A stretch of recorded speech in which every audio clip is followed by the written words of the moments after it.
Assina. Bonjour Amandine. Donc l'enregistrement de l'événement a démarré. J'espère que ça ne pose de problème à personne. On va attendre encore quelques instants, le temps de laisser la salle se remplir. Et on va démarrer.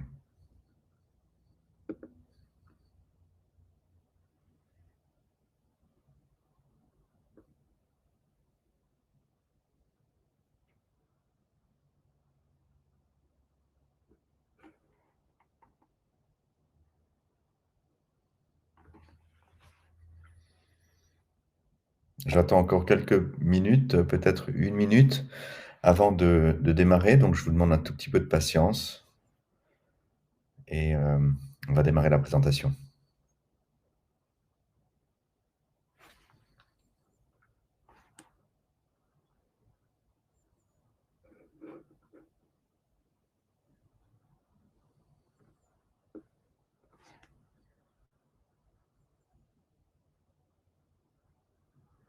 Voilà, il est 13 heures.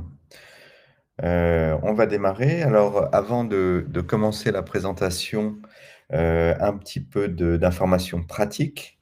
Vous avez une fenêtre de chat dans laquelle vous pouvez, je vous encourage à le faire, me poser des questions. Vous pouvez, si vous avez des questions en particulier auxquelles je pourrais répondre en fin de présentation, eh bien, je le ferai bien volontiers. Donc, n'hésitez pas si vous avez un point précis sur lequel vous souhaitez que j'essaie de répondre. Et si je ne peux pas y répondre pendant le webinaire, pendant la session, à ce moment-là, on prendra rendez-vous et puis je vous répondrai séparément. Mais si je peux, bah, écoutez, je serai ravi de répondre à votre question tout de suite.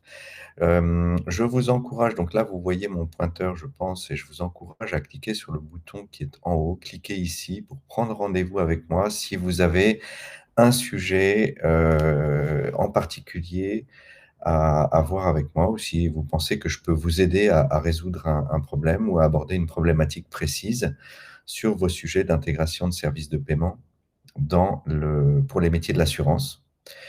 Donc voilà, vous avez donc ce fameux bouton rouge, n'hésitez pas. Vous avez aussi dans le chat le lien pour prendre rendez-vous dans mon agenda directement. Et puis, on verra comment je peux vous aider. Si vous êtes présent, eh bien d'abord, je vous remercie pour votre présence.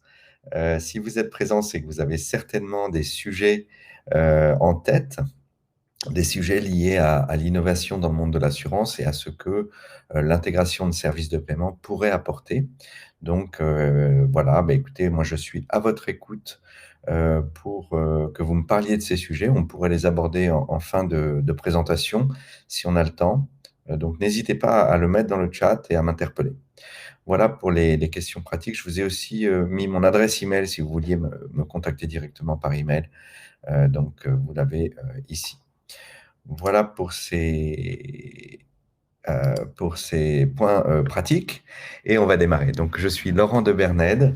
J'anime une masterclass mensuelle sur des sujets liés à la finance embarquée.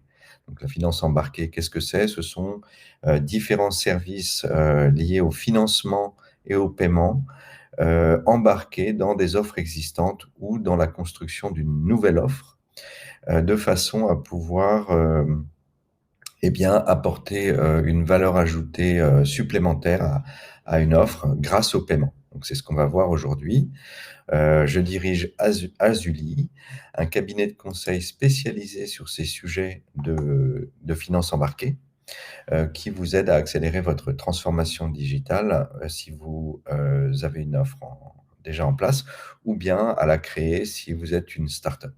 J'accompagne des fintechs, des assureurs, des banques, des éditeurs de logiciels et des plateformes SaaS sur ces sujets d'intégration de briques fonctionnelles qui peuvent, dans le cadre des soucis de financement, être liés au score crédit, au paiement fractionné, à tous ces sujets liés au financement, la facturage bien entendu, le recouvrement de créances, etc. Et puis tout ce qui est lié au paiement, est aussi un sujet que je traite depuis maintenant une dizaine d'années, que je suis dans les métiers des fintech. J'ai moi-même été entrepreneur, créé des entreprises, vendu et puis aujourd'hui, je me suis mis au service des autres pour apporter mon expertise. Donc voilà pour la présentation d'Azuli et la présentation de la mienne. Je voulais juste ajouter, avant de conclure là-dessus, que de plus en plus, on traite des sujets à la croisée des chemins entre le monde du paiement traditionnel en monnaie fiduciaire et puis du paiement crypto. Donc, je suis aussi un expert des sujets de blockchain, de tokenisation, d'utilisation de stablecoin en euros pour différents cas d'usage. Et donc, si vous avez des sujets ou vous posez des questions à ce sujet concernant justement l'utilisation de ces technologies et de ces solutions dans vos problématiques, eh bien, je suis là aussi pour vous renseigner. Donc, sans plus attendre, on démarre dans le vif du sujet. Et aujourd'hui, je vais contextualiser un petit peu la discussion en commençant par quelque chose que si vous êtes dans le monde de l'assurance, vous savez tous. Vous êtes aujourd'hui confronté à un environnement qui est changeant et qui comporte de nouveaux types de risques qui changent les équilibres financiers des compagnies d'assurance qui étaient établis.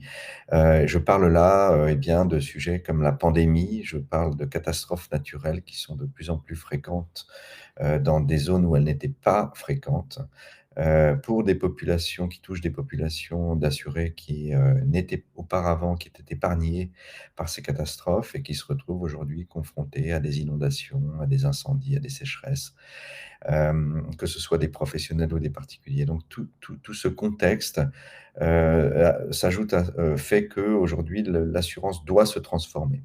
S'ajoute à ça les risques de cyberattaques. Donc le cyber-risque est aussi un événement majeur, notamment pour les entreprises. Et puis, les assureurs traditionnels, on va dire, sont aujourd'hui de plus en plus challengés par une nouvelle forme de concurrence qui vient des assurtech. Les assurtech, ce sont tous les nouveaux entrants qui utilisent de façon innovante la technologie pour améliorer la fourniture de services d'assurance. Et aujourd'hui, eh bien, les assureurs doivent faire face à ce nouveau contexte, on va dire, économique. Dans ce cadre-là, vous n'avez pas le choix en tant qu'assureur que d'essayer d'améliorer la façon dont vous rendez vos services à vos assurés et à vos distributeurs, les distributeurs de vos offres, donc les agents et les courtiers.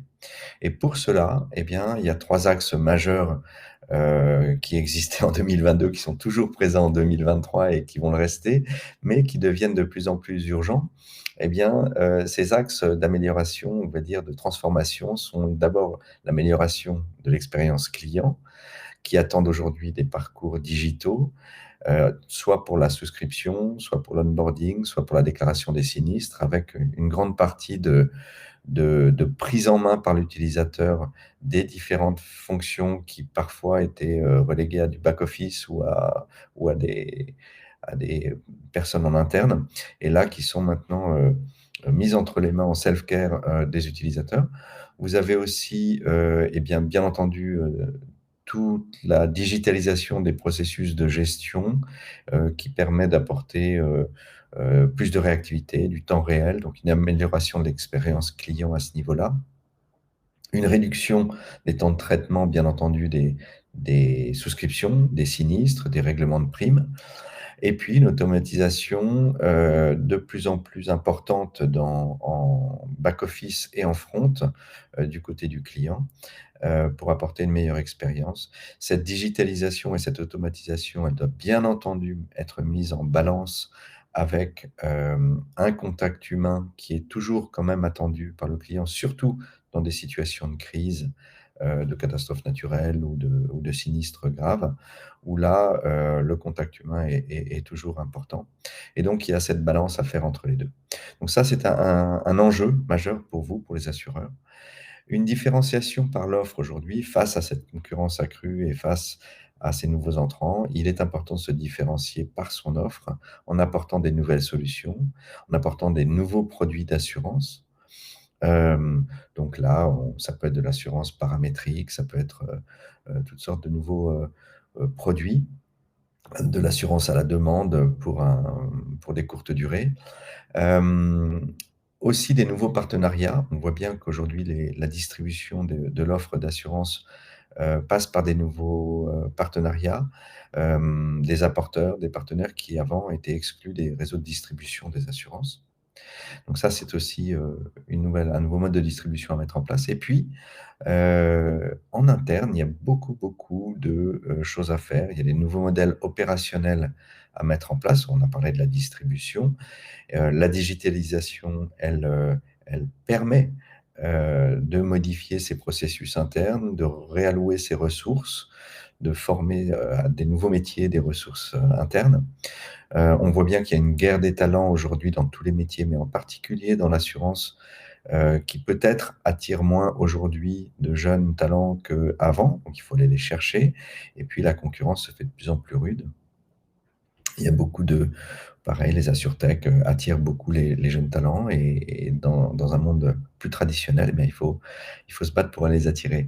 Le développement durable aussi, c'est un challenge. Ça impose beaucoup de transformations internes, tant dans les offres de produits, de services, mais aussi dans la façon de les traiter.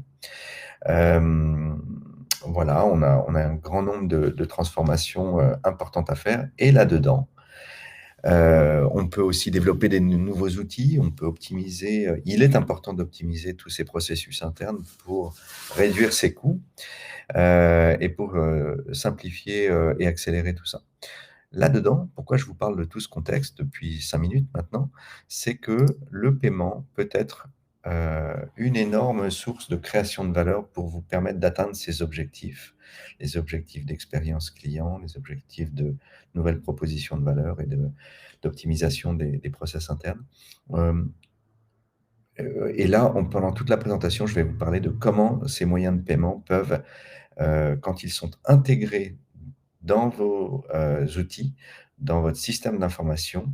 Donc, au lieu de transférer des fichiers à la banque pour payer des sinistres ou au lieu de demander des ordres de prélèvement à votre banque et des mandats à gérer ça avec du dépôt de fichiers sur les web banking et ou par API, eh bien aujourd'hui, on fait rentrer la banque dans votre SI et ça vous permet d'effectuer toutes ces opérations directement depuis votre système d'information, déclenchées par vos propres opérateurs en fonction d'un contexte donné et contrôlé, bien entendu.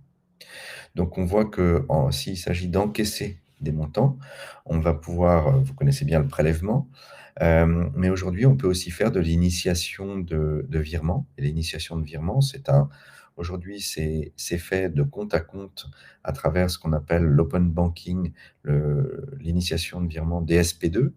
Donc, il y a un certain nombre d'acteurs qui font ça très bien, qui vous le proposent, qui ont des connecteurs avec toutes les API bancaires, maintenant beaucoup européennes, mais en tout cas toutes les françaises, et qui permettent de déclencher des demandes de prélèvement, donc d'aller chercher de l'argent sur un autre compte pour qu'un virement entrant soit exécuté suite à cette demande. Il y a un nouveau moyen de paiement qui va naître, qui est déjà en route, mais qui n'est pas encore lancé au niveau européen, qui s'appelle le SEPA Request to Pay.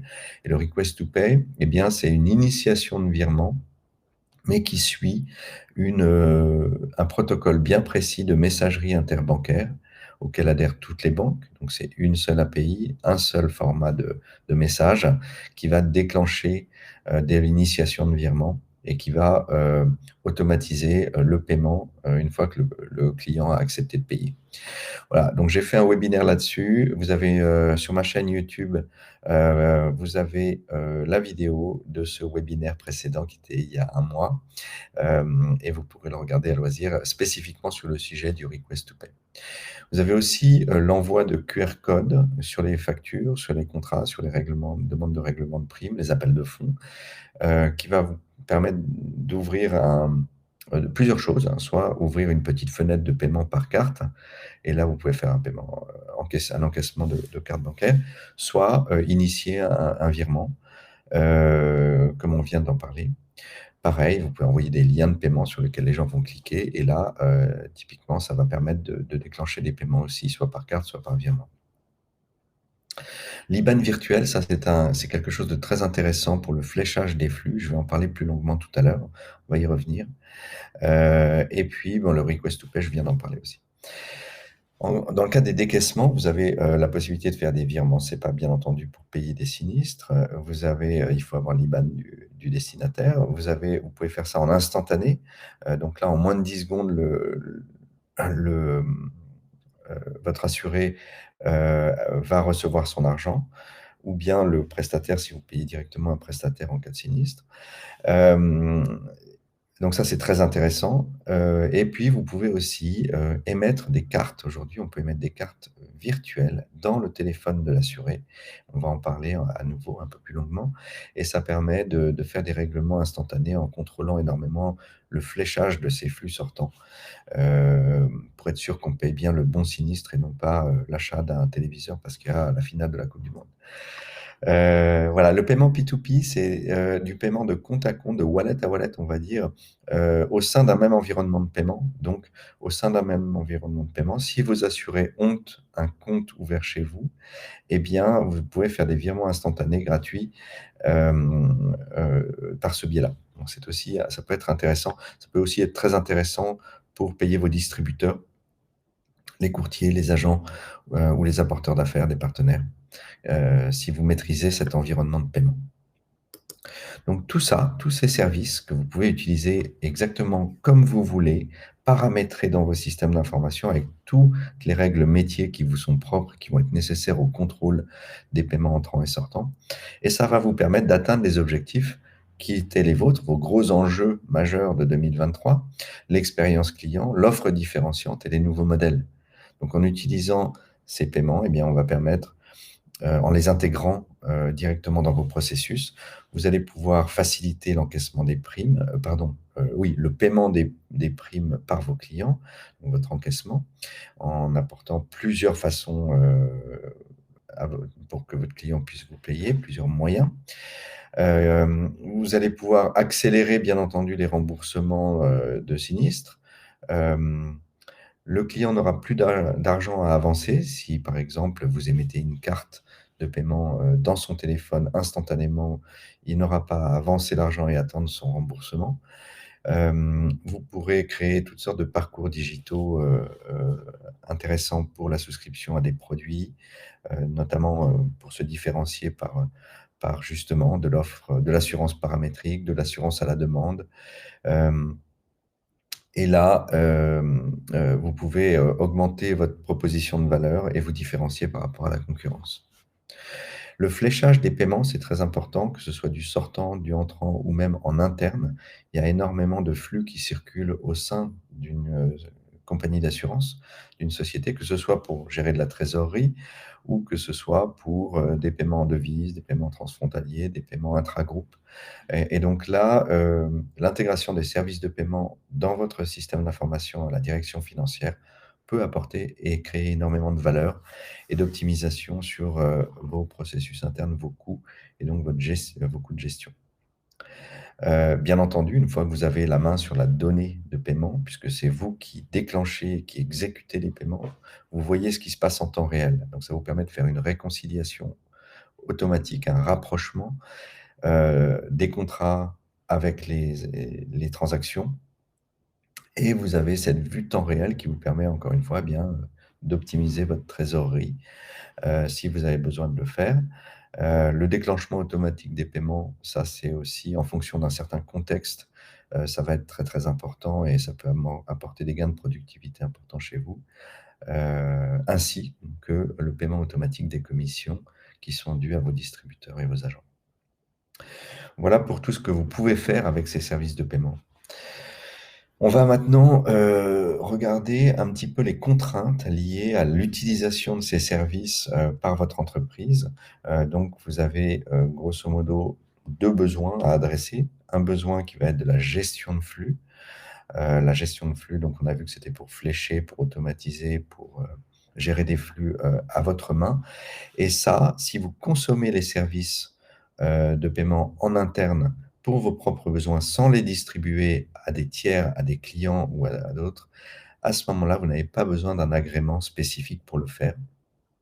Et vous pouvez vous adresser à des partenaires techniques qui ont une licence bancaire, qui vont vous mettre à disposition ces services via des API, donc des connecteurs entre vos systèmes et les leurs, et qui vont et vous permettre d'intégrer ces services pour les consommer vous-même.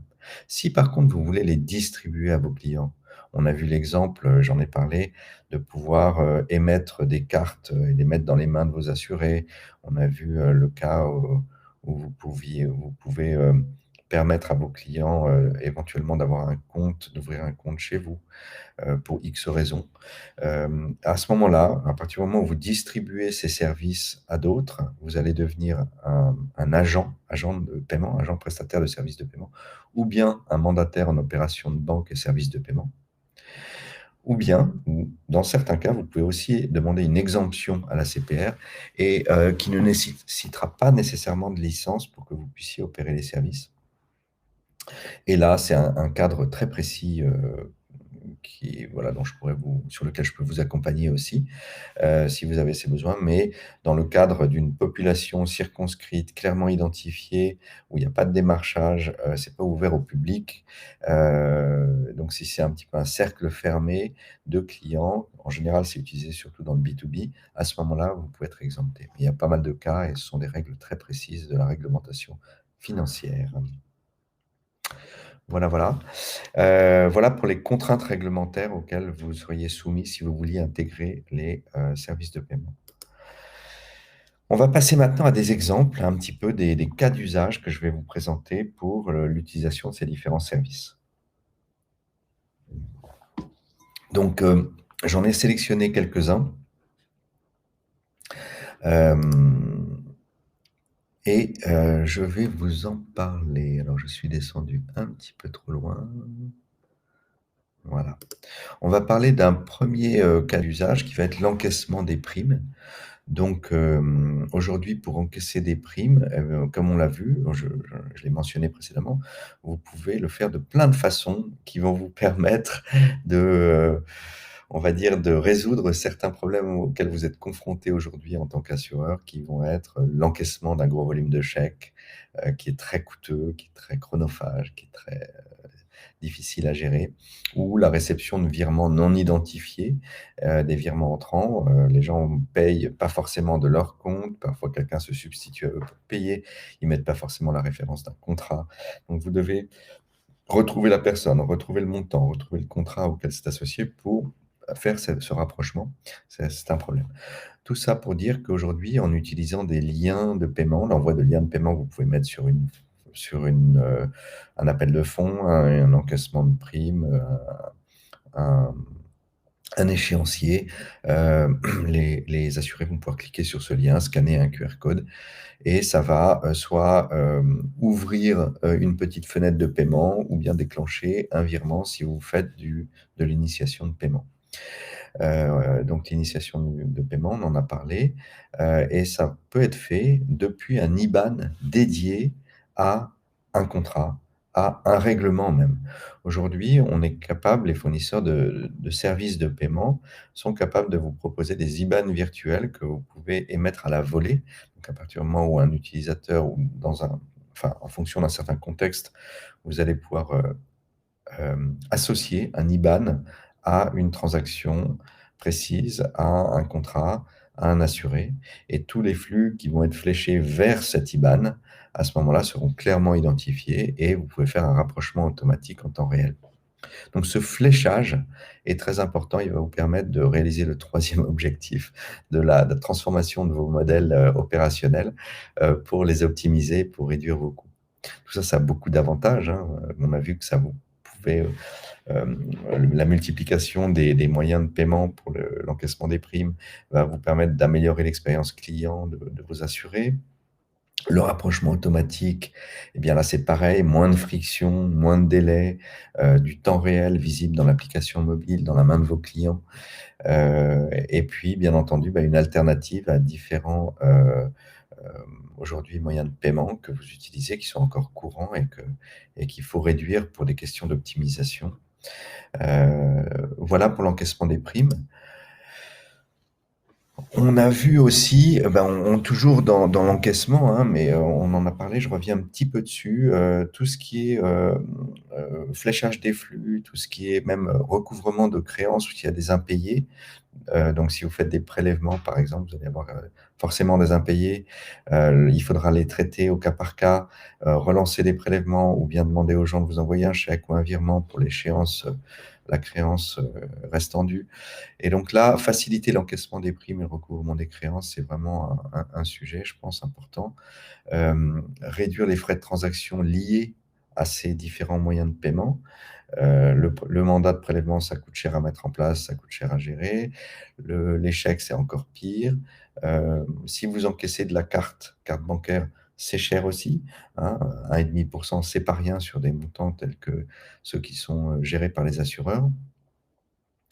Automatiser le rapprochement des transactions, donc là, on en a parlé, hein, il y a des gros soucis de rapprochement avec les chèques et les virements entrants. Vous pouvez automatiser tout ça, c'est un enjeu.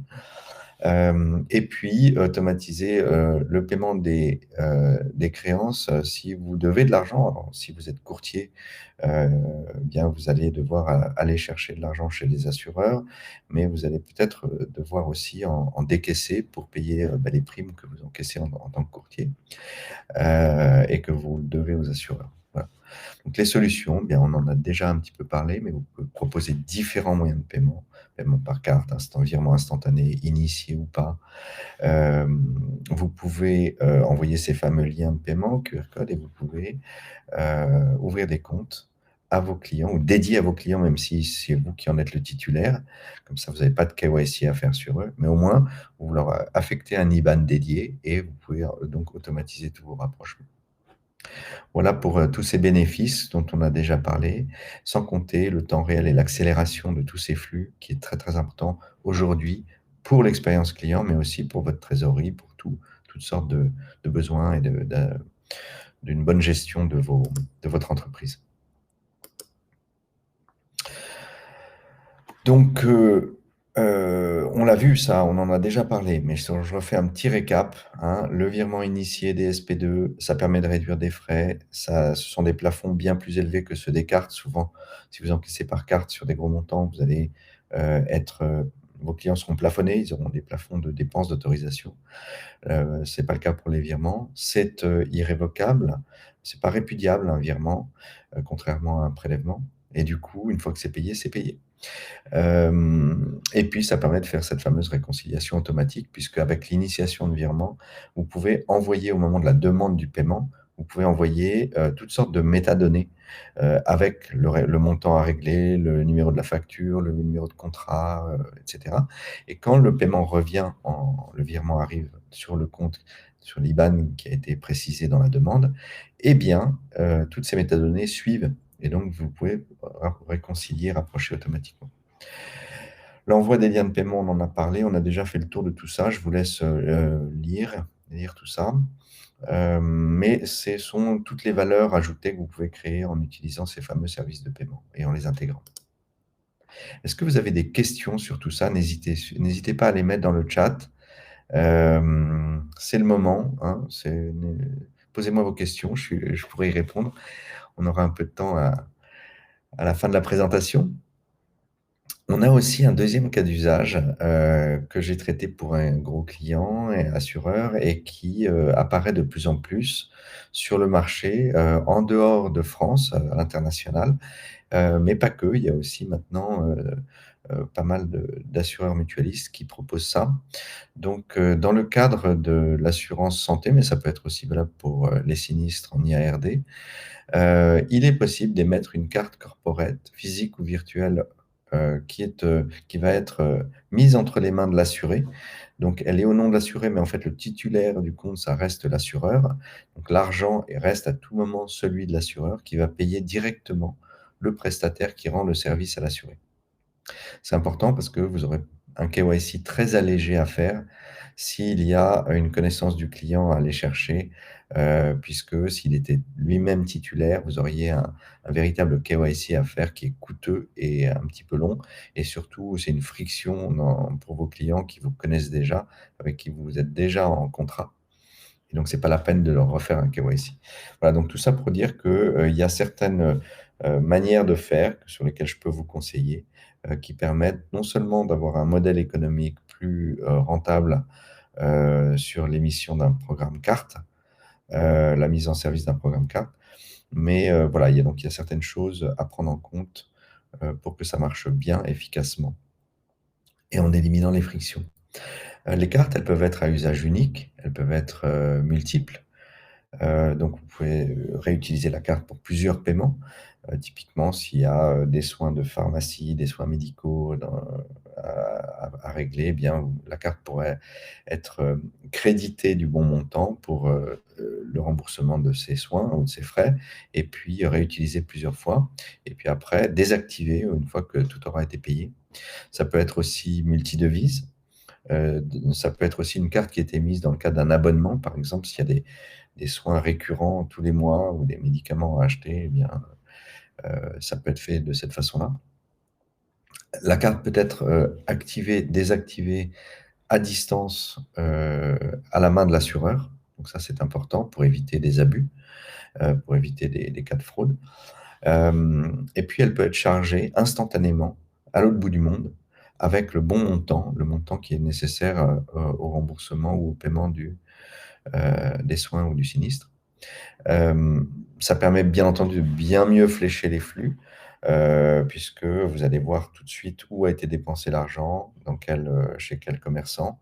Et puis, vous pouvez même mettre en place des filtres qui vont faire que la carte ne sera utilisable que chez certains commerçants, ou certains types de commerce.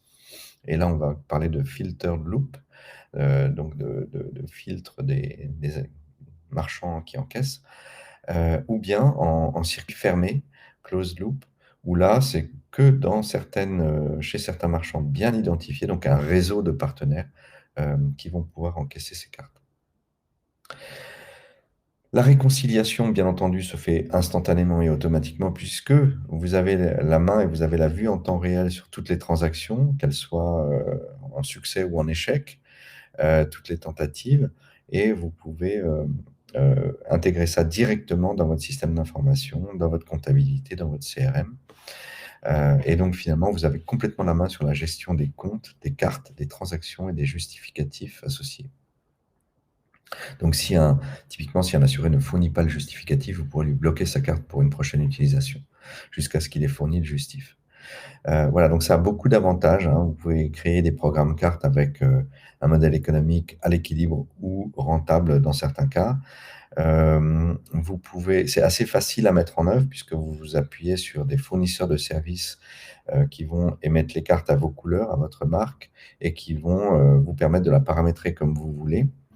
Ce sont des projets qui prennent entre 6 et 12 mois, hein. Faut pas se leurrer, c'est quand même de la technologie, ça va impacter vos processus internes. Donc il y aura de la gestion de changement en interne à faire. Voilà, c'est pas anodin non plus. C'est assez complexe finalement, mais voilà, une expertise, donc Azuli, nous, on peut vous accompagner sur ces sujets et on le fait très souvent pour d'autres clients. Ça va vous permettre de réduire la fraude et puis d'améliorer votre expérience client. Tous les avantages dont vous avez besoin. Donc, dans la main du client, qu'est-ce que c'est en fait le parcours client? Le parcours client, c'est j'ai un rendez-vous chez un chirurgien pour une opération. Celui-ci me propose un devis, donc je soumets le devis à mon assureur via l'application de l'assureur en général, hein. L'assureur ensuite présente un découpage de la prise en charge des différentes prestations. Donc on clique sur un bouton pour générer une carte où l'assureur peut la générer automatiquement et la pousser dans son application et dans le téléphone. La carte est générée soit dans une app de prestataire, soit encore une fois, ça peut être intégré dans l'app de l'assureur. Une fois qu'on a la carte, on la charge dans son wallet Apple Pay ou Google Pay ou Samsung Pay, et puis on utilise la carte pour payer sans contact, de façon à pouvoir régler sa prestation. Donc certains fournisseurs en France permettent de faire ça, avec ou sans la complexité du tiers payant. Un des fournisseurs français est une start-up très intéressante qui s'appelle Haste, et qui proposent une solution clé en main pour faire ça. Donc, je pourrais vous mettre en relation avec eux si vous le souhaitez. Je travaille avec eux dans certains cas quand les cas d'usage le nécessitent et quand c'est approprié. Et ravi de faire ces mises en relation. Mais il y en a d'autres dans le monde. Et puis, on peut monter des programmes ad hoc aussi directement pour vous. Un autre cas, ça va être le règlement d'un sinistre. Donc là, un problème de plomberie. Donc typiquement, c'est pareil, l'assuré détecte un sinistre, il appelle son assureur qui lui émet une carte dans son téléphone. Ensuite, la demande est traitée, validée. L'assureur charge la carte avec le montant du sinistre à rembourser, le montant du remboursement. L'assureur on est en phase 5, je sais que c'est écrit un peu petit, désolé, l'assuré pardon, paye le commerçant, le prestataire. Et puis, en temps réel, l'assureur peut suivre le paiement, savoir que ça a été réglé, à qui, par qui, et puis voilà, donc mieux contrôler en temps réel ses flux, et puis son rapprochement, et puis surtout flécher les flux de façon à éviter les abus et les fraudes. Voilà pour ces différents cas d'usage. Un sinistre, il peut être payé aussi d'une autre façon, sans émettre une carte. Donc là, vous allez pouvoir directement, la personne en charge du sinistre, le gestionnaire va pouvoir, dans un certain contexte, déclencher le paiement. Si vous êtes dans le cas d'assurance paramétrique, où un sinistre doit être payé automatiquement pour un montant prédéfini en fonction d'un contexte donné, sans qu'il soit nécessaire d'évaluer le montant du préjudice subi. À ce moment-là, c'est pareil, les paiements peuvent être déclenchés automatiquement depuis votre système d'information en fonction du contexte et des paramètres qui sont réunis. Donc ça peut être voilà, fait automatiquement. Et puis, ces fameux, on en a déjà parlé, l'émission des cartes. Tout ça pour apporter une expérience client améliorée, de l'innovation, de la valeur et des optimisations de coûts.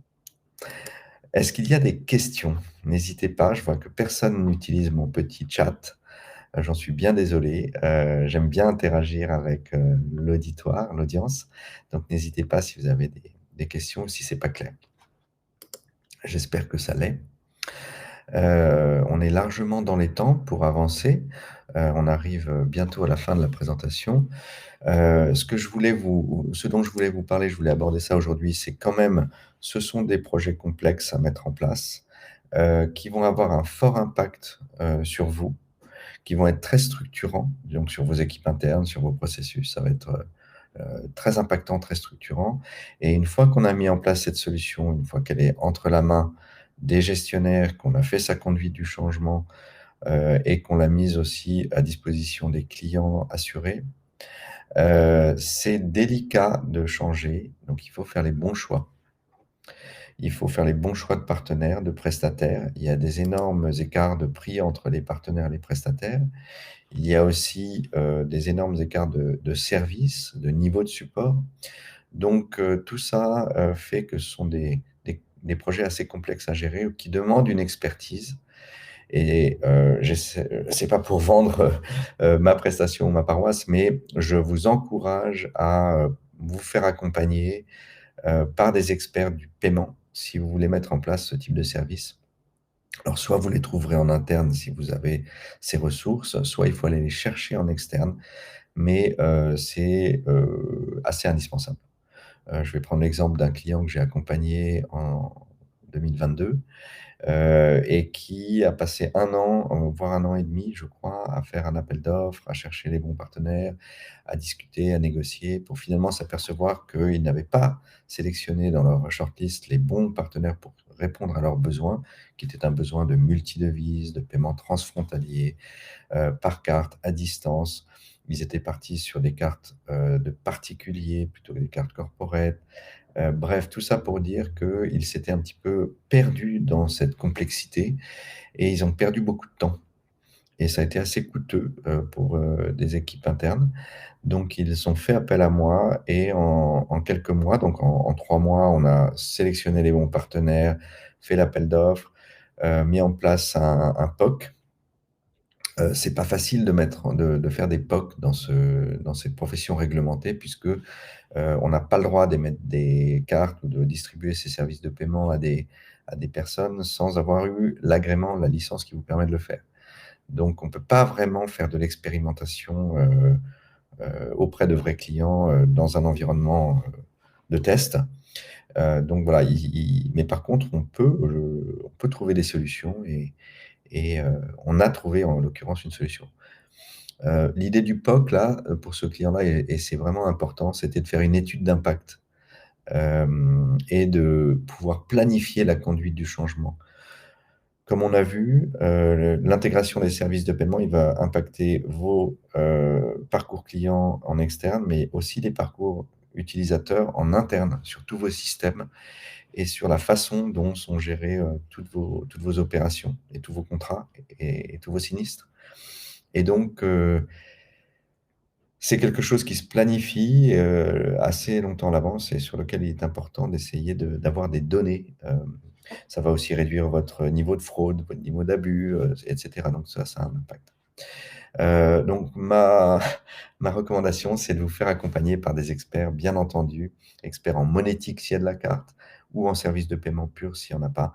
Et on va pouvoir étudier, si c'est Azuli qui le fait, tous vos, tous vos besoins. On commence par ça, on fait un cadrage produit, et puis cadrage réglementaire pour arriver à consulter les bons prestataires, les bons partenaires, et vous mettre dans le bon cadre. Donc, les caractéristiques très, très importantes à prendre en compte quand vous vous lancez dans un tel projet, ça va être bien entendu le cadre réglementaire. Il y a différents types d'agréments qui peuvent vous permettre d'utiliser et de consommer ou de distribuer ces services de paiement. Vous pouvez, il y a bien entendu les établissements de crédit, les banques qui peuvent le faire, mais il y a les établissements de paiement, il y a les émetteurs de monnaie électronique, et puis tout ce qui est initiation de virement, information sur les comptes, c'est les PSIC, les PISP, qui sont des agréments distribués par la CPR et qui permettent de rendre un certain nombre de services. Donc là, il y a plein de prestataires en France, en Europe, dans le monde, qui vont vous permettre de vous rendre tous ces services, très souvent en marque blanche, en marque grise, ou bien, et disponibles par API pour vous permettre de les distribuer ou de les consommer vous-même. Et vous, eh bien, vous allez devenir soit agent, comme on l'a vu, soit mandataire en opération de banque, service de paiement, ou bien vous allez être exempté et vous allez pouvoir opérer les services sans agrément. Les partenaires, les services des partenaires, eh bien, ils vont vous permettre d'ouvrir des comptes, de faire de la tenue de compte. Après, il faut les maintenir, ces comptes. Et ça, en général, ils vont être à votre nom. Ils peuvent être au nom de vos distributeurs, de vos agents, de vos courtiers. Ils peuvent être aussi au nom de vos clients finaux, utilisateurs. Voilà, donc il y a plein de configurations. Et à travers ces comptes, vous allez pouvoir faire ce qu'on appelle des SCT, le SEPA Credit Transfer, qui est le virement, des SDD, le SEPA Direct Debit, c'est le nom anglais du prélèvement. Vous pouvez faire ça de façon instantanée pour les virements, vous pouvez les initier. Vous allez pouvoir émettre des sous-comptes avec des IBAN virtuels pour flécher vos flux. Vous allez pouvoir émettre des cartes. On a vu tout ça. Voilà, donc ça, ce sont tous les différents services. Et c'est très important parce que vous allez devoir chercher les bons partenaires qui vont vous proposer les bons services dont vous avez besoin. Donc le premier lieu, la première chose à faire, c'est bien entendu de bien cadrer votre projet au départ.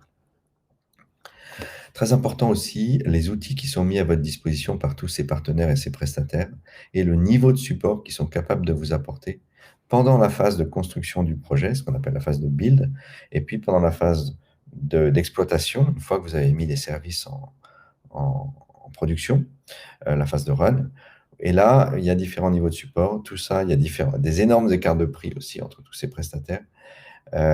Et puis, ils ont tous des modèles économiques très différents et des contrats différents. Certains vous imposent de l'exclusivité, des durées de contrat particulières. Certains vous imposent toutes sortes de contraintes contractuels qu'il faut bien négocier, euh, parce qu'il y a plein de cas particuliers qui vont arriver une fois que vous aurez mis les services en ligne.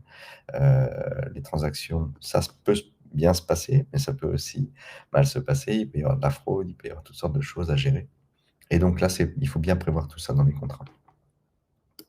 Donc toute cette complexité, eh bien, il faut la gérer, il faut la prendre en compte, mais en tant qu'assureur, vous savez déjà gérer les projets complexes et des systèmes d'information complexes. Vous avez aujourd'hui, grâce à l'intégration des services de paiement, la possibilité de réinventer certains pans de votre métier, de réinventer l'expérience client et de la réenchanter. Je pense que ça apporte un énorme niveau d'opportunité qu'il faut étudier. Il y a beaucoup d'assureurs et de mutualistes se posent ces questions. Par contre, tous ne s'engagent pas puisque justement, ils sont face à cette complexité. Donc, face à cette complexité, je peux vous accompagner, mon équipe peut vous accompagner sur la conception de votre offre, donc la conception de l'augmentation de la création de valeur que vous pouvez apporter soit en interne, soit en externe, avec un bon cadrage de ce que vous voulez faire, de comment vous voulez le faire, dans quel cadre réglementaire ça s'inscrit, qui sont les partenaires, les prestataires qui vont vous permettre d'atteindre ces objectifs, de quels services vous avez besoin. Ensuite, une négociation de contrat. Donc après la sélection des partenaires, il y a la négociation des contrats et des tarifs. Moi, je travaille avec beaucoup de ces partenaires et je les consulte tout le temps. Donc, j'ai une idée précise quand même de tout ça. Et je peux vous permettre de sécuriser votre projet d'un point de vue budget et d'un point de vue délai aussi. Puis après, il y a une phase de mise en œuvre où là, il y a un accompagnement aussi qui est important pendant la mise en œuvre. Une fois que vous avez décidé avec qui vous allez travailler, il y a plein de questions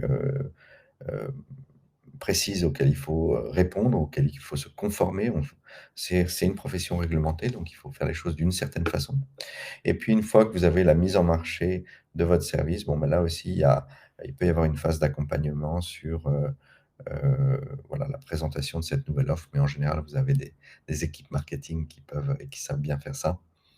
Mais en tout cas, il y a voilà, tout un accompagnement que je peux vous apporter si vous avez si vous avez pour projet de créer ces services. Donc, je vois qu'il y a une petite question qui est arrivée de la part de Stéphane. On arrive au bout de ma présentation.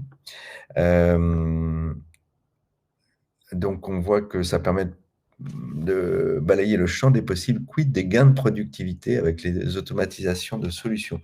Alors, bah, j'en ai parlé, en fait, à partir du moment où, je ne sais pas, Stéphane, si vous étiez là depuis le début de la présentation, mais il est évident qu'une des énormes zones, enfin, les gains de productivité peuvent être très, très importants sur l'automatisation, le fléchage des flux, l'automatisation des paiements, que ce soit pour une consommation interne ou en externe, que ce soit pour, encore une fois, payer des commissions, encaisser des primes, etc. Et après ça, gérer ces mouvements aussi en interne au sein du groupe, au sein de l'entreprise. Donc là, tout peut être automatisé. Vous pouvez déclencher automatiquement tous ces paiements, euh, automatiquement ou pas, hein. Ça peut être programmé, déclenché automatiquement avec tout ce que vous voulez comme niveau de validation et des workflows de validation que vous mettez en œuvre. Donc là, vous avez déjà des systèmes qui gèrent ça, mais ce que vous faites maintenant, c'est que vous mettez les paiements à la suite de ces workflows de validation et de ces règles métiers. Donc vous pouvez par exemple avoir plusieurs validateurs. Euh, vous pouvez avoir plusieurs niveaux de validation et qui vont vous permettre de déclencher ou pas un paiement automatiquement ou à la main avec plusieurs signatures ou ce que vous voulez. Donc tout ça, c'est vraiment complètement à votre main. Vous intégrez la banque dans votre processus interne et dans vos systèmes. Vous en faites ce que vous voulez.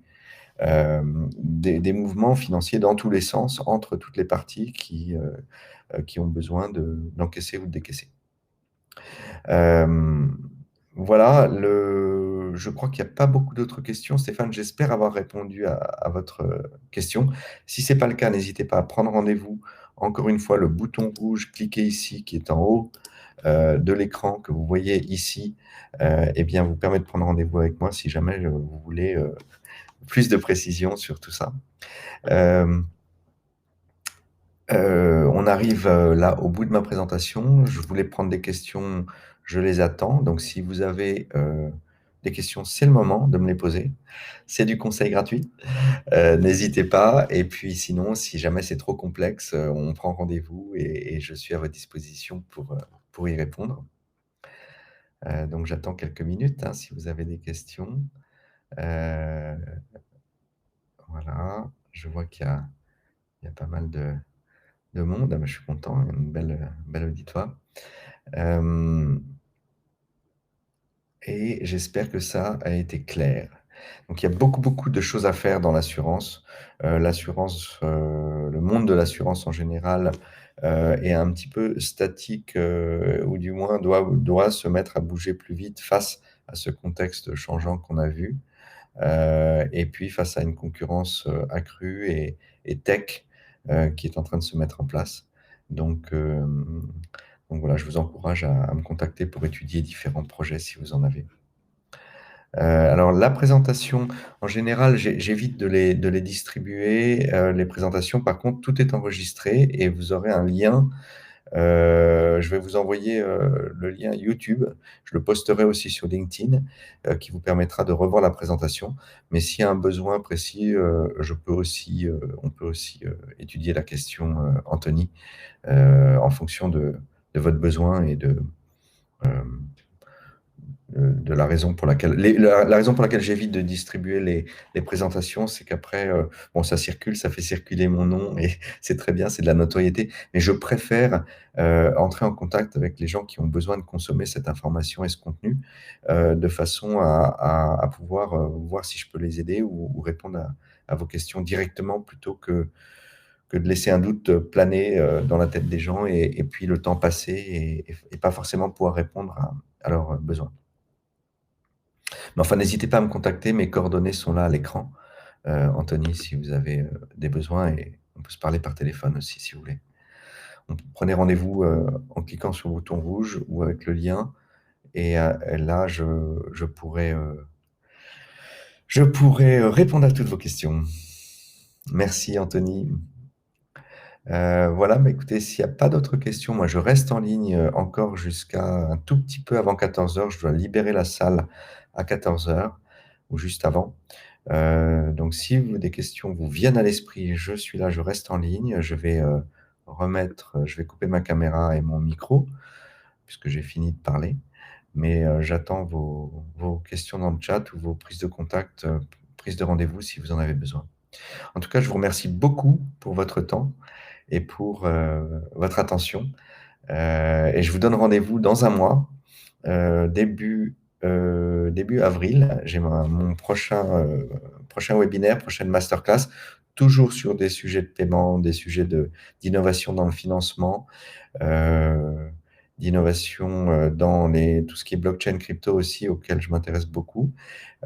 Voilà, donc suivez-moi sur LinkedIn, inscrivez-vous à ma newsletter sur la FinTech sur LinkedIn et sur mon profil, vous pourrez trouver tout ça. Et puis, vous serez alerté de mes prochains webinaires. J'espère que ça vous a été utile et je vous donne rendez-vous dans un mois. Merci, à très bientôt.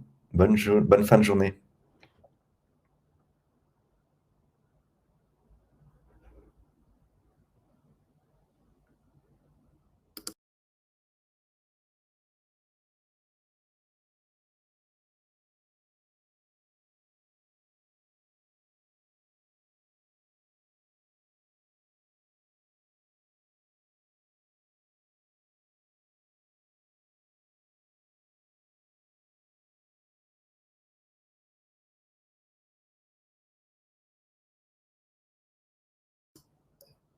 Je vais couper ma caméra, mais je reste en ligne encore pendant au moins 5 minutes, juste avant 14 heures. Et voilà, mais vous avez tout pour me contacter. Bonne fin de journée.